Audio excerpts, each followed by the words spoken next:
kulang po yung kinikita namin. Kaya nag-decide po talaga ako na na mag-OFW. Gaano po kahirap? May natitira pa po ba sa inyo dito? Ay, wala po, pero mas nauna ko po yung pagbukod bago bigay lahat ng mga kailangan sa pamilya para magamit po. Opo. Pag-aano. Gusto ko na rin po isang humaling talaga yung nanay ko. Para kahit pa paano maibsan yung Nararamdaman niya. na sana ay makatulong. Opo. Malagpasan namin yung mga pagsubok. Opo.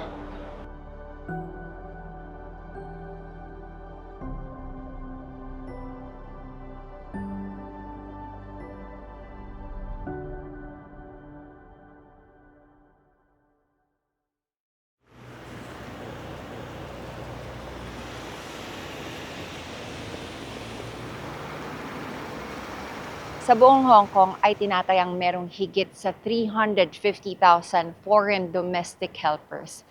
At higit sa kalahati doon ay mga Pilipino na umaabot sa higit sa 200,000.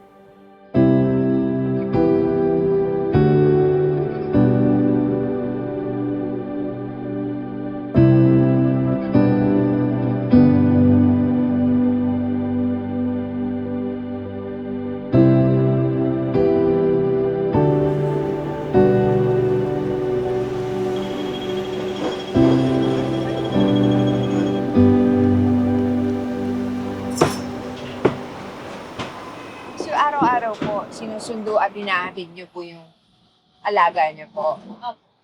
Pati po yun nung napag-usapan niyo nung amo niyo. Lahat po yun. Malayo po ba yung biyahe? Papuntang school mula po sa bahay? At kung wala pong bus, malayo. Malayo po. Ilan taon na po yung bata? Kalilima lang. Kaka-5 ka po. So, kasing edad po nung anak niyo, anong nararamdaman niyo na nag-aalaga kayo ng ibang bata? Pero yung anak niyo po, hindi niyo po siya maalagaan ng sarili niyo po. Malapsit po, maano sa libre. Oo, kailangan po kasi sa lalo ng trabaho, sa yung mga pangailangan. Apo. Nahirap din. First time din. Yung mga milestones po. Pero natutuwa na rin po ako kasi yung anak ko to sobrang ano po siya. Sigla, talentado ko. Parang anak ko na rin po yung Yung alaga niyo po.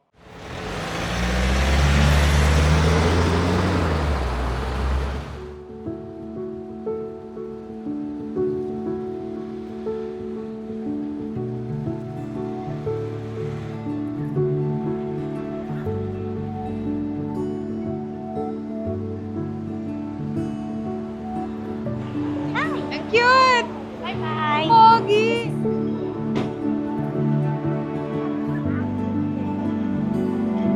Tomorrow, I keep my promise.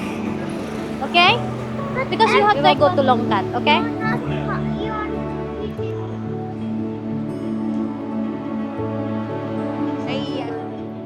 Ayan.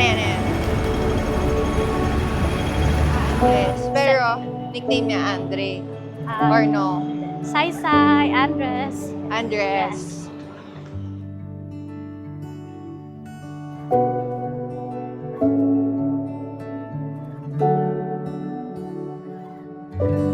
So, ganito yung nilalakad nila everyday. Nakita nyo naman, from ground floor, umakyat kami ng elevator. Ang labas na namin 17th floor. Tapos, eto na yon. Medyo, siya, pabundok na talaga. Bundok na talaga siya, literal. Otherwise, you will fall So, ito down. yung nilalakad nila everyday.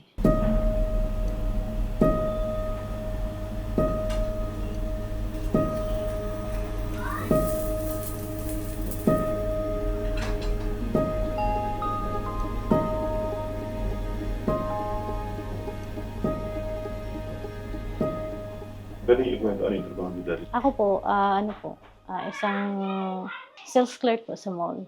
Tapos, halos 3 taon po ako doon. Then yung asawa ko po, tricycle driver po.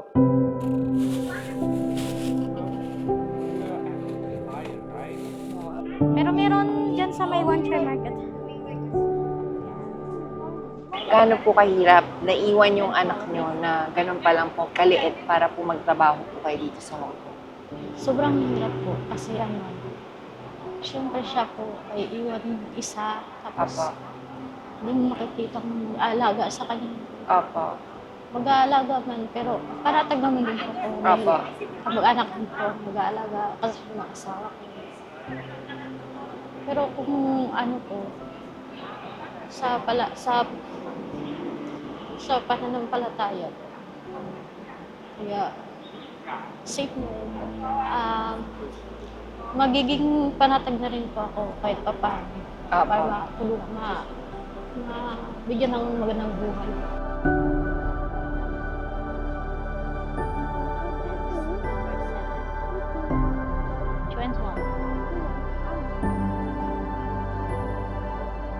Very slow.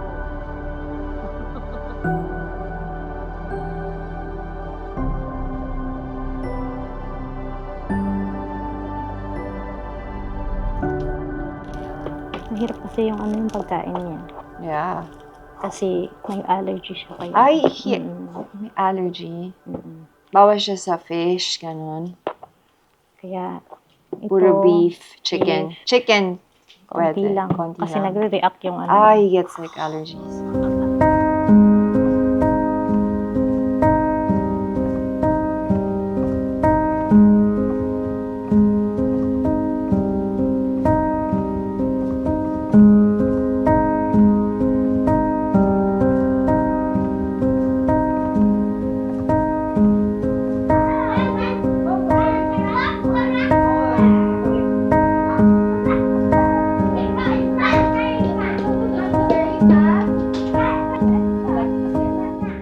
Yung inaalagaan ni Ate Jubilin, na kwento niya sa akin kanina, ay kasing edad ng kanyang anak. Kaya, nung tinanong ko sa kanya, anong nararamdaman niya, ay nasabi niya sa akin na, syempre, masakit sa kanyang kalooban na malayo siya sa anak niya at nag-aalaga siya ng ibang bata. Pero ang kainaman doon ay nakita naman natin na tinatrato rin siyang parang pamilya nung bata na inaalagaan niya. Pero yun nga lang po, mahirap dahil nag-aalaga siya ng ibang bata habang iniwan niya yung anak niya para po sa kinabukasan ng bata at para sa pamilya niya.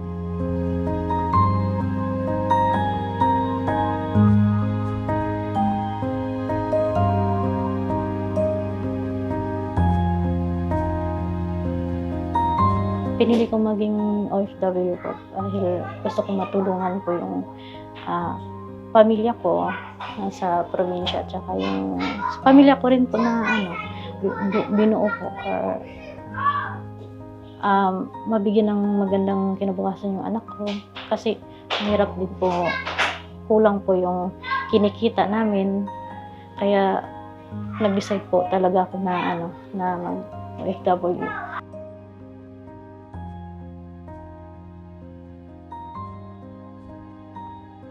Ano po yung pinaka-mahirap na naranasan niyo po dito sa Hong Kong? Yung wala ka na pong ibigay, tapos manghihingi sa iyong pamilya, gano'n. Naghanap ka ng paraan.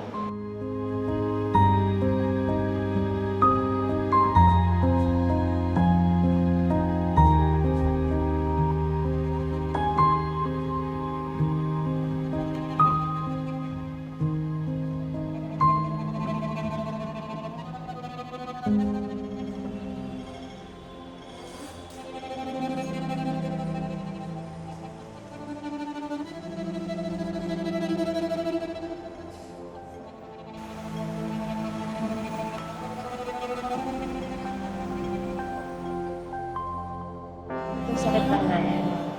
Bukol po sa Bakit po siya nagkaroon ng gano'n? sabi po ng mga kapatid ko, pati po yung nanay ko, nagsimula lang daw po yun sa sakit ng ngipin ko. Kaya po siya nagkabukol. Pero naipapa-check up niyo naman po. Check up naman po, pero sa hirap ng buhay po. Opo. Hindi po palagi. Hindi po para.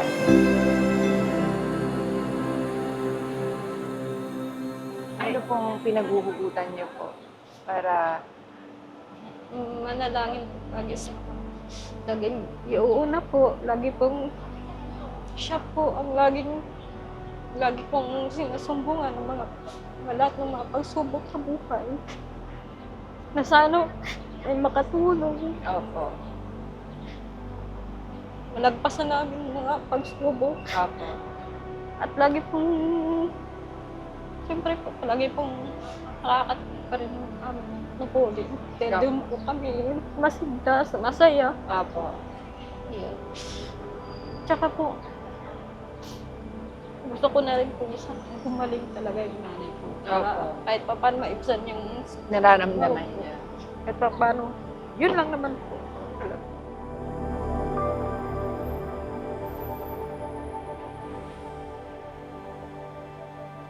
Lahat po ng kinikita niyo po dito sa Hong Kong, halos lahat po ay naipapadala niyo po para sa anak niyo po, Opo. sa nanay Sa niyo nanay po. Gaano po kahirap? May natitira pa po ba sa inyo dito? Kahit wala po, pero mas nauna ko po yung magbukod para sa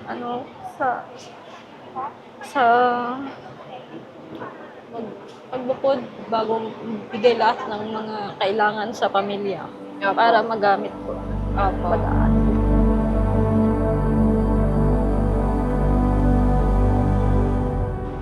Sa araw-araw ko na lagi kong nagtatrabaho, kasama yung bata.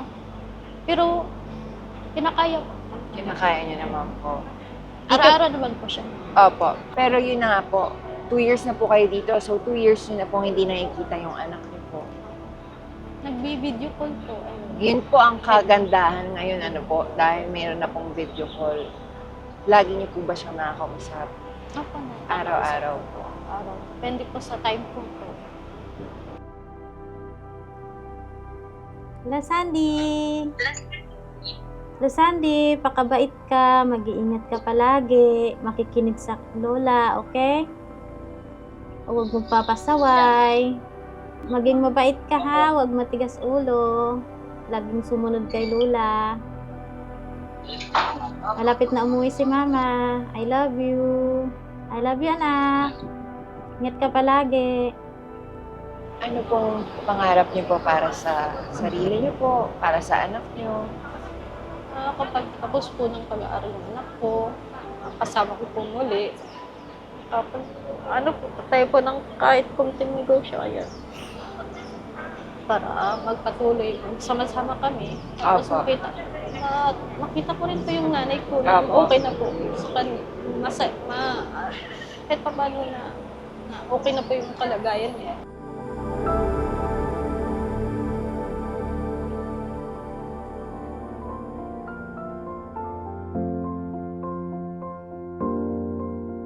Tanggapin niyo po ito lingap mula sa FYM Foundation at sa kapatid na Eduardo B. Manalo. Maraming salamat po sa kapatid na Eduardo B. Manalo at sa lingap na FYM Foundation. Maraming salamat po sa tulong, malaking tulong po ito talaga.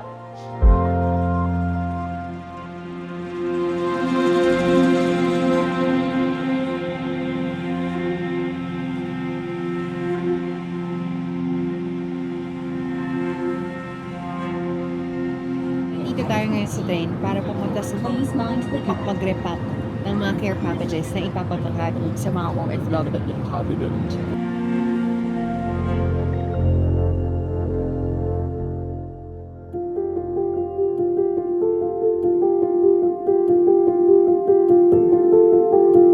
Narito po kami ngayon sa distrito ng Hong Kong para mag-repack ng mga care packages na ipapamahagi po para sa mga OFW dito sa Hong Kong. Nakikita niyo po na ang laman ng ating mga care packages ay meron po tayong toiletries, katulad ng shampoo, toothpaste, tas meron din po tayong mga cup noodles, delata, at saka meron din po tayong mga crackers at kape. Sobrang malaking tulong po ito para sa mga OFW dito sa Hong Kong.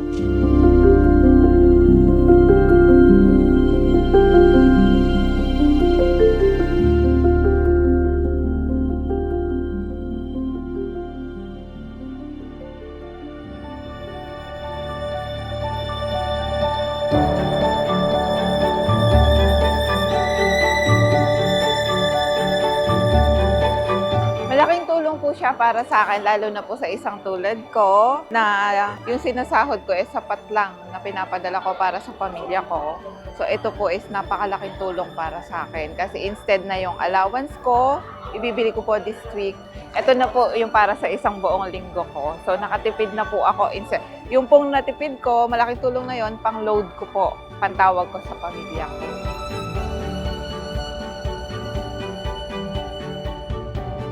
Maraming salamat po sa Iglesia ni Cristo. Kahit hindi po ako iglesia na alala po akong tulungan. Maraming salamat po. At masaya po ako na nakapunta po dito. Maraming salamat po. Ang ginagawang paglinga po ng Iglesia ni Cristo sa pangunguna po ng ating tagapamahalang pangkalahatan, ang kapatid na Eduardo Manalo, katuwang po ang ating pangalawang namamahala, ay napakalaking tulong po sa mga OFW natin na narito po sa Hong Kong upang maibsan hindi lang po yung kanilang pang-araw-araw na pangangailangan, kundi maging ang pangungulila sa kanilang pamilya. Dahil sa malayo at ang iba po ay matagal, panahon o taon ang binilang bago makita yung kanilang sambahayan. Sa pamamagitan po ng ating tulong na ipinagkakaloob ay naiibsan ang kanilang kalungkutan, lalo na po sa kapakanan ng pangangailangan nila araw-araw. Kasama po ng lahat ng mga ministro, mga may tungkulin, lahat po ng mga kapatid, ipinadadama po namin ang aming taos sa pusong pagbati at mahal na mahal po kayo ng mga kapatid dito po sa Hong Kong.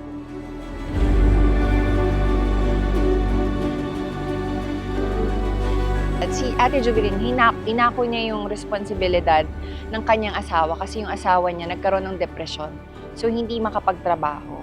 So, inako niya po lahat yun. Kailangan niya magtrabaho para sa anak niya na 5 years old at sa nanay niya na merong tumor sa bibig. Ang hirap po nun, from being a sales lady po sa Pilipinas, umalis siya sa Pilipinas at nag-ibang bansa siya, nagpunta dito siya sa Hong Kong para magkaroon ng mas magandang kita para maitaguyod niya yung anak niya and at the same time yung nanay niya na merong tumor. Ang hirap po kasi yung inaalagaan niya dito sa Hong Kong, kasing edad nung anak niya na nasa Pilipinas. So, isipin mo ang bigat nun, yung parang di mo, instead yung sarili mong anak yung inaalagaan mo, anak ng iba yung inaalagaan mo para kumita ka ng pera. Kaya minsan hindi naiintindihan ng mga anak na lumalaki sila na, hindi, iniwan mo ako eh. Pero hindi nila nakikita yung other side. Yung side ng nanay para gusto nila mabigyan ng magandang buhay yung anak nila. Otherwise kasi kung hindi sila lalayo, hindi makakakain, hindi makakapag-aral yung mga anak nila. Or hindi mapapagamot yung mga magulang nila. Pupunta talaga sila dito because ito na yung last option nila eh. Kung meron silang choice, magsistay sila para sa anak nila. Pero hindi, kailangan po nilang mag-ibang bansa para mas mabigyan ng magandang buhay yung pamilya nila.